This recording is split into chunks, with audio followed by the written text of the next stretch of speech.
Today, what I want to talk about is a bigger problem. And we've seen, obviously, the Charlie Kirk incident.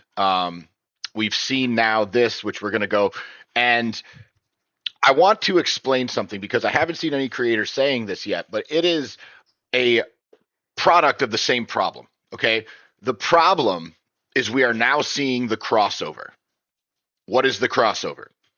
The crossover is when the mind of social media gets so poisoned to the fact that it's spilling into reality and people are no longer able to distinguish real life and the consequence and internet chaos. Right now, obviously, Twitch in general and most of its platform I would consider are on the opposite political spectrum of Charlie Kirk. Okay, Twitch tends to be people who play video games. That's what it was founded on. Obviously, it's evolved, but at its core, it's a video game platform, right? It's a streaming platform.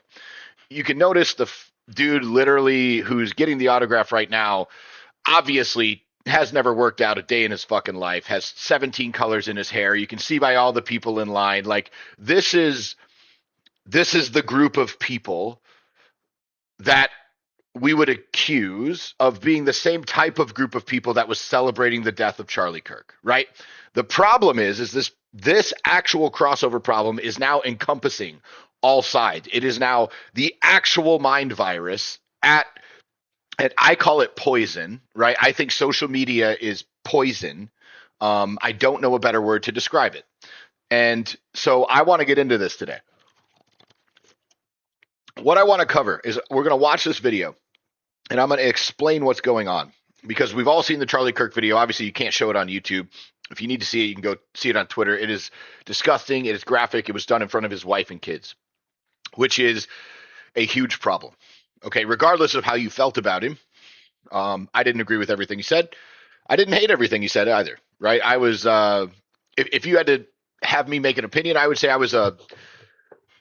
agreed with 95% of everything that Charlie Kirk said from just a logic. Like if you take out the preconceived notions, you listen to the words very logically like it makes sense, at least to the point where he didn't deserve to get shot in the neck. I think we can all agree there. Emeru is on the other side. Now, this video, before we watch it, understand that this is at TwitchCon. This is in, I believe, San Francisco. Okay, so you're already starting off on a bad foot. You already have the poisoned, crazy mindset. And the only reason I say that, I'm not saying people, I watch Twitch, I'm on YouTube, I've watched these things all the time, but you do not bring the internet to reality. Okay, there's a crossover, and the crossover barrier has been breached. Okay, for lack of a better word, there's been a breach in the barrier, and now there are people who literally think that all of this is okay, and they're so poisoned and fucked up that they now think that this is an acceptable way to behave. So let's watch the video. I'm going to watch it in its entirety.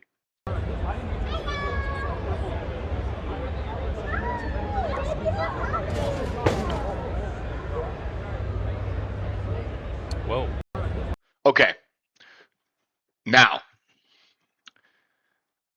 let's watch this. Now, obviously, this was all that happened. I thought after watching Emeru's response, after watching Asman, after watching Quinn, after watching all this, objectively from the security side of it, I think this was actually a decent job as security because look how fast. So this guy came out of nowhere. Now, again, you can't see parts of the place, right? This guy comes off screen.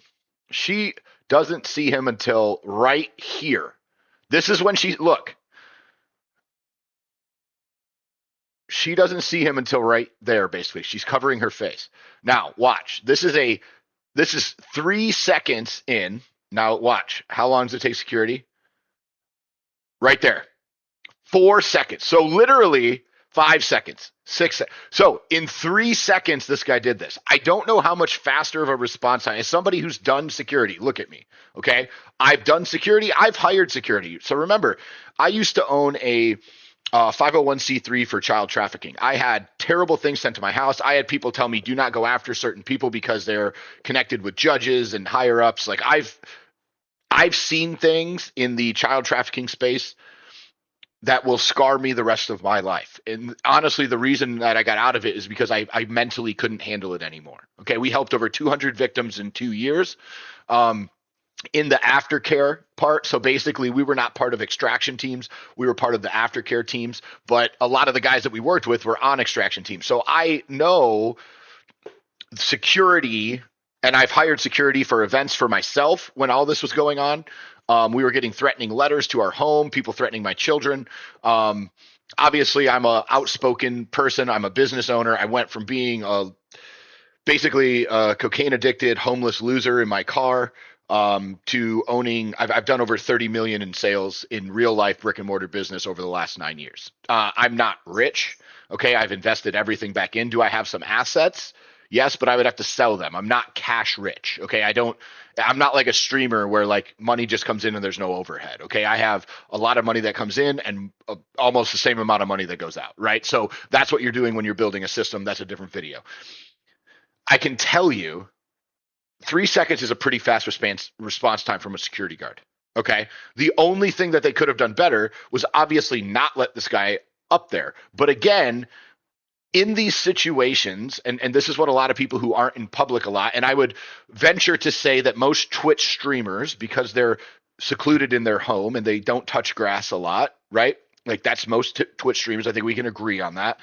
They don't understand that when you're out in public a lot, like if this event was an all-day event, and I don't know what time she got on, but security guards are very watchful, but they're not like, it's not Secret Service, bro. Like you hired some security guard in San Francisco. You're like, I've had ex-Navy SEALs, I've had ex-Special Ops as security. I've had to clear their firearms and their carry with places that I was going ahead of time. Like there was set up exit strategies. There was intel done on the places we were going before we went there. There was a strategy that was discussed of, hey, if anything happens, you do this and this, you go with this and this. This is the exit you go. This is what we're going to watch. These are the main things. We had people at the door. We had people by me and my family. Like there, I've done this. Okay. So, and I live in the real world. I go out every single day. I'm around hundreds and hundreds of real life people every single day. I carry everywhere I go, but this is real life. People, if they really want to get to you, they can get to you. Look at Trump, look at Kirk, look at Martin Luther King, look at the Kennedys. Now we can argue who killed them. That's a different video. But at the end of the day, if somebody wants to get to you and they have even the remote aggressive intent, they can do it so fast that it doesn't matter. Now, luckily, if we look on the spectrum, okay, Charlie Kirk was shot in the neck in front of his family and killed instantly. Okay. Everybody who watched the video said he's not going to make it. There was no way. He was dead. He was DOA right. Everyone was like, "Oh, he's in the hospital." No, he's not. He's gone. Right. We all watched the video. He's gone. If you know anything about how the human body works, you get shot in the jugular, you're done. Like instantly. And he was instantly out. Right. Like that's what they've confirmed now that it's come out. But basically, that's one end of the spectrum. What happened to Emeru, like the totality of the actual events, probably on the opposite end of the assault spectrum, right? If murder, shot in the neck publicly is a 10, her being grabbed by the arms and tried to kiss, and then nothing after that is probably a 1. The problem is, in those 3 seconds, he could have killed her. He could have put a knife in her neck. That is why she's so freaked out. And I believe that's why she's so freaked out. I don't think the actual like the physical act was what scared her as much as the potential of what the physical act could be, which is very warranted, right? I thought that I think that some of the people in Twitch are getting a little bit of a bad rap. Now, I'm not defending them. Obviously, I don't really like the company as a whole. I'm in that camp. I think it's kind of weird. However, if you're doing an event, you're throwing your con, right? Like it's a huge event. You put up millions of dollars probably to do this event, right? Or a decent chunk of change, at least $1 million probably to get this event off the ground, probably more, but especially in San Francisco. But at the end of the day, if you're throwing an event for all these people who are here to support your company which is what Twitch is. It's a company, and all these people who came to TwitchCon are patrons, right? Like, you don't shut down the event because of a failed Kiss sexual assault. You don't not go to part. I understand there's a lot of people giving the CEO shit, but they're giving the CEO shit for a different reason. They're giving the CEO shit because he has proven over and over and over that his track record with his moderators, with his what they do, what they promote, what they allow on their platform as far as terrorism and sexual predation, it, he has a bad track record. That's why all people were looking for was a reason to not like this guy. Okay, that's the truth. Okay, you can say whatever you want, but if Dan was a G and he shut this shit down instantly and was hardcore on his platform of like, hey, we're not going to accept this, we're not going to accept this, we're not going to accept this. You guys can go fuck off and do that somewhere else. I think he would have been met with grace, and he could have came out and made a statement, which is what they should have done. He should have personally came out and said, hey, this guy's gone. He's never coming back. He's never allowed. We're going to tighten up security. But things like this can happen. This is why the culture of your company has to be good. And the culture of Twitch is obviously the opposite of good, because you're dealing, and here's the problem. It's as much their fault for being terrible moderators as a company as it is the users of the interface. Because when I watch chats, it is like you can type the most toxic, stupid, dumb, ignorant shit and no one cares. And again, free speech, right? Great. But if you're a business, you're allowed to allow and not allow things. So I own gyms, right? If there's a client who comes in, and we had this happen. She came in and she screamed at one of my trainers about something that I had personally posted. So, and she was very aggressive. And so we kicked her out. Like, and she tried to get on the Facebook group. We kicked her out. And then she got mad because we kicked her out of the Facebook group, and she said, oh, well, that's my free speech. No, bitch, I own the group.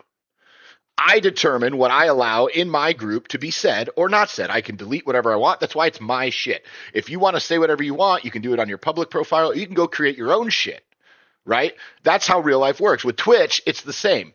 People are allowed to say whatever they want, but as a platform, you have the right to remove them from your platform if you don't like them. Hence, bans in chat, right? Bans in chat are done for the people who the person who owns the channel and the moderator team do not want in their chat. They want to create a certain culture. Twitch has that ability to do. They've just chosen to not do it, and to do it in a way that's very poisonous and toxic. And again, there's only so much of that you can do when it's faceless, nameless names with chat, when you can type whatever you want, right? There's no, they don't like real ID you and put up your picture of who you are on your chat screen and your address, and they don't dox you, right? Like, they could, and that would be an option, right? Like, but again, and you would have less people saying ignorant shit. Do I think they should do that? No, I think that's insane. But I'm saying they have the control of their platform. Okay, so that's the first thing. The second thing is, in this amount of time, he could have stabbed her multiple times. He could have killed her. He could have punched her. He could not have sexually assaulted her. Like he couldn't have raped her in 3 seconds. There was he couldn't have, given her the old grab her by the crotch, right? He couldn't have slipped a finger in. Like, it just wasn't. That was off the table because of the time frame that the security responded. Okay, but the principle of the matter is, this can happen, and this could have been a million times worse, which is what I think most of the creators who are making content about this have a real problem with, and they should, because that is true. This could have been an epic, upsetting disaster. It wasn't, but it could have been. Did it scar her? Yes. However, you also have to understand that when you, and again, I am not excusing what he did. What he did was wrong. This guy, like that security guard, should have beat the piss out of this guy and then held him down by the throat until the police got there to remove him and charge him. The problem is in San Francisco, he would have been let out an hour later. So you guys can yell and scream and holler, but if Twitch is generally leaning left, just remember San Francisco is super far left, and your people let out criminals and violent offenders like this on the regular. So you're a product of your own environment. He knows there's no accountability that's going to happen for this because he lives in fucking San Francisco. And even if he doesn't live there, he's in there, and he's probably not stupid enough to not know what he can and can't get away with. He knows he's going to get away with this, right? He almost did. Had someone not have made this video, he probably would have, which is also wrong. And again, I agree with all their points. I agree with all of Emaru's points. I agree with all of Asmon's points. I agree with all of Quinn's points, because Quinn had a similar approach to how I see things from a CEO standpoint, right? As you know, Quinn, the game developer. But this is obscene. That now watch, bam. Now right there, that guy. So this guy right here should have went way harder. Okay, if this was a properly trained person, and you see and hear the assault of the person you are there to protect, you have been, these guys are programmed. You can tell this guy is not a ex-military. Look at him. This guy is not ex-military. Okay, this is a streaming bro. This is probably a dude in chat who works out a lot. Okay, and he came out and he shoved him, right? Like, the shove was great, but as soon as the guy's hands went up, that's, you get in there and you take him down. And he had every ability to do that, and then you wait till the authorities arrive. Okay, that is, now my people would have done it at gunpoint if they didn't take care of him, because I hire a different level of security. She needs to hire actual security. But back to my point, she's also the reason that this guy, so obviously what he did was incredibly wrong, but the reason that he thought this was okay was because she does sexualize herself on stream. I know I'm going to get some hate on that, but she does. And if you pull up, like, and I don't watch any of her shit really, but I look through her Twitter, I look through her shorts, and like, she wears some out, even right there. She's got a high skirt, long black leg. Like, she knows what she's doing. She's a good looking Asian woman. Like, she's a great looking woman. Like, she's hot. She's hot. Emaru's hot. Like, we have to take this into account. You're hot and you cosplay and you wear provocative outfits and you talk like, and I get it. You're allowed to do that and you should be. But then this is part of the cons column when you sign up to do this. This is part of the cons column. If I was streaming topless, doing dances, right? Like, I'm a good looking guy. Now, I'm not hot. I'm a 40-year-old guy, but for 40, I have great muscle structure. I look good. I take care of myself. I would be sexualized. And if I did that for years and then went to an event, there's going to be some people who are mentally not okay that are going to think that it's okay because I present myself in a certain way. Now, I don't do that because, and I actually act the opposite most of the time, right? Is like, I'm one of those guys, like, fuck around, find out. Like, if you come at me, I promise I'm strapped, my security's strapped, and I live in Florida. Okay. I've had people try to break into my home. Like, trust me, I know when I'm allowed to use deadly force in Florida and get away with it and when I'm not. And this would have been a perfect chance. Like, if you want a clean kill and you're in Florida and this happened, this would have been grounds for a clean kill. She could have shot him dead, cold dead in Florida, and been praised. That's what would have happened. Okay, probably Texas as well. This guy's in California. There will be nothing that happens to him. So, my point is, the crossover is obscene, and it is poisoning everybody, and it is now starting to turn into the real world. And the problem is, there is no one holding these people, whether it be Charlie and what they do to him and what they did to him, or Emaru, on the opposite end of the spectrum and the other side of the aisle, it is affecting everybody. It has poisoned everybody. And that is the problem.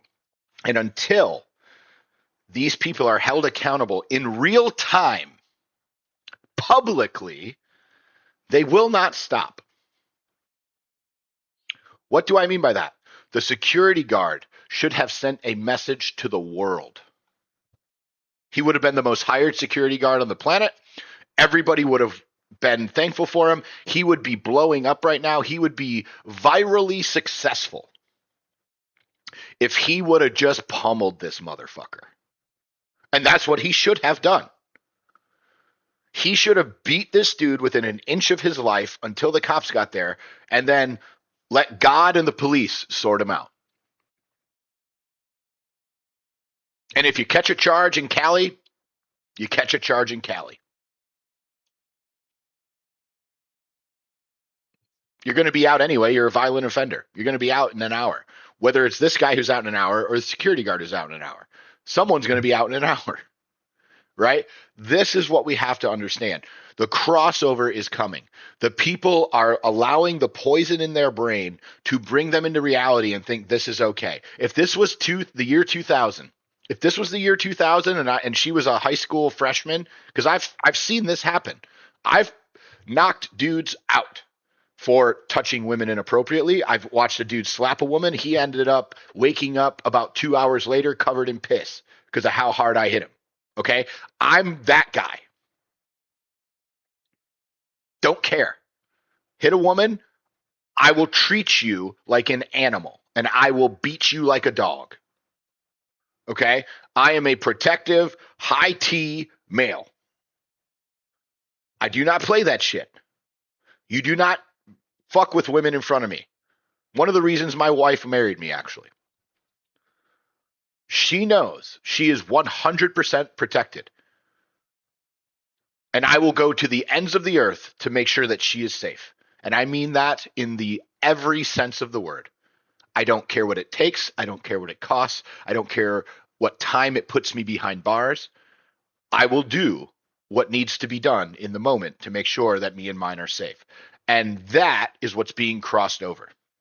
That poison in these people's minds is what is being crossed over into reality. They are taking the toxicity and the poison of the internet, and it is now infecting the real world. And that is what everyone actually has a problem with. They just won't say it. The people who killed Charlie and all the things, the people who assaulted Emaru and these types of things, all the other stories that I'm sure will come out now, right, of all this crazy shit. There was no accountability in the moment, so nothing will happen. You could have 100 Twitch streamers come out and say, this happened to me, and this happened to me, and this happened to me, and this happened. Nothing will happen. Nothing will happen until these people, these poisoned people, realize that in real life, you get hurt or worse when you do things like this. You want to type ignorant, dumb shit on the internet? Great. You want to J your D to a hot Asian chick every day? Great. Do you. But the minute you cross over and infringe on other people's safety, you should be handled aggressively, because that needs to be an example to everyone else who goes, I'm good here. I can do whatever I want in my chair, in my house. I can watch whatever I want on my screen. I can type whatever I want. Now, there may be consequences to what you say, but you have the freedom to do those things. When you go out in the real world, your freedom is impinged upon by other people's freedoms. That is the only thing that stops freedom, is other people's freedom. Okay? You have the ability to do whatever you want.